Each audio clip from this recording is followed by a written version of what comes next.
Assalamualaikum warahmatullahi wabarakatuh. Salam sejahtera untuk kita semua. Kawan-kawan, hari ini Partai Buruh bersama Partai Gelora menyerahkan berkas dokumen permohonan uji materil pasal 40 ayat 3 Undang-Undang Pilkada.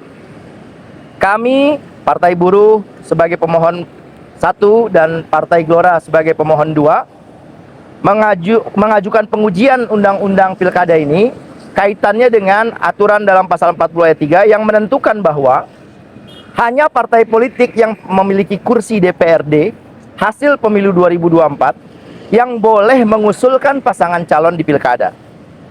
Sedangkan partai politik yang memperoleh suara tetapi tidak memperoleh kursi itu kehilangan hak untuk mengusulkan pasangan calon. Aturan ini jelas bertentangan dengan konstitusi. Ada sejumlah prinsip dalam konstitusi kita yang tidak mengkehendaki aturan yang demikian. Kalau dikaitkan juga dengan alasan-alasan yang kita dalilkan di dalam permohonan, maka uji materil ini kita yakini akan dikabulkan oleh Mahkamah Konstitusi, bahkan dengan acara pemeriksaan cepat atau speedy trial. Alasan yang pertama, substansi permohonan yaitu terkait dengan dibatasinya hak bagi partai politik yang tidak mempunyai kursi sudah pernah diputus oleh Mahkamah Konstitusi sejak 19 tahun yang lalu. Tahun 2005 Mahkamah menjatuhkan putusan nomor 5 tahun 2005 yang menyatakan bahwa partai politik peserta pemilu yang memperoleh suara juga punya hak yang sama dengan partai politik yang mempunyai kursi. Punya kursi atau tidak punya kursi, maka semua partai politik bisa mengusulkan dengan menggunakan perolehan kursi atau perolehan suara.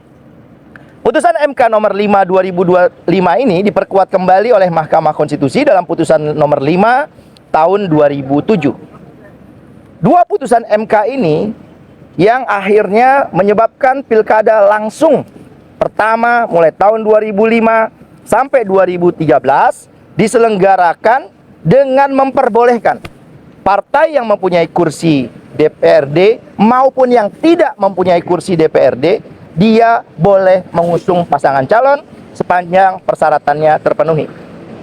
Tetapi dengan berlakunya Undang-Undang nomor 1 tahun 2015 diubah dengan nomor 8 tahun 2015, diubah dengan nomor 10 tahun 2016, diubah dengan nomor 6 tahun 2020, 4 undang-undang pilkada ini untuk pilkada serentak kembali memuat aturan yang dulu oleh MK sudah dibatalkan. Inilah alasan pertama kami yakin MK akan tetap mempertahankan putusan nomor 5 2005 dan nomor 5 2007. MK tidak pernah berubah pendiriannya. Sikap MK tetap menyatakan bahwa inkonstitusional jika hanya membatasi pada parpol yang punya kursi DPRD saja dalam pencalonan pilkada. Yang kedua, oleh karena Mahkamah sudah menyatakan bahwa ini inkonstitusional, sedangkan Mahkamah tidak pernah berubah sikap dan pendiriannya, maka untuk kedua kalinya MK bisa kembali akan membatalkan aturan ini.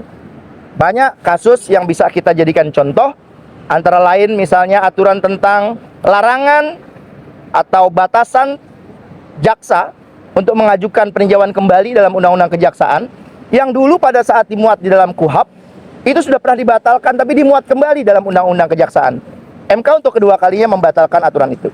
Contoh ini meyakinkan kita bahwa MK nantinya akan kembali memutus dengan menyatakan bahwa aturan yang disebut dalam pasal 40 ayat 3 Undang-Undang Pilkada inkonstitusional sehingga harus dicabut dan dinyatakan tidak berlaku.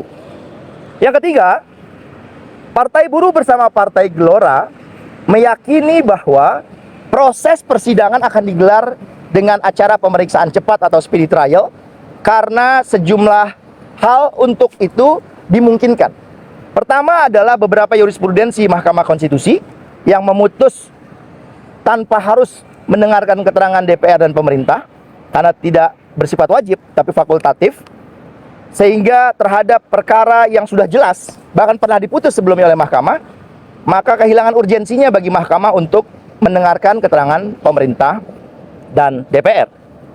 Lebih dari itu, bahwa ketika Mahkamah akan memutus secara cepat, sejumlah putusan Mahkamah Konstitusi mengonfirmasi. Bahkan yang pernah menjadi sangat fenomenal, putusan nomor 102 tahun 2009, di mana hanya satu kali sidang, MK langsung memutus perkara pengujian Undang-Undang Pilpres yang membatasi hak pemilih untuk mencoblos. Oleh MK dinyatakan boleh mencoblos tanpa harus terdaftar di DPT, tapi bisa menggunakan KTP. Jadi ada beberapa kasus yang bisa kita yakini memperkuat dalil kita, sehingga nantinya putusan ini akan diputus dengan cepat, dan kami yakin betul Mahkamah Konstitusi akan tetap menyatakan aturan pembatasan terhadap parpol yang tidak mempunyai kursi untuk pengusulan calon pilkada itu akan kembali dibatalkan. Terima kasih. Assalamualaikum warahmatullahi wabarakatuh.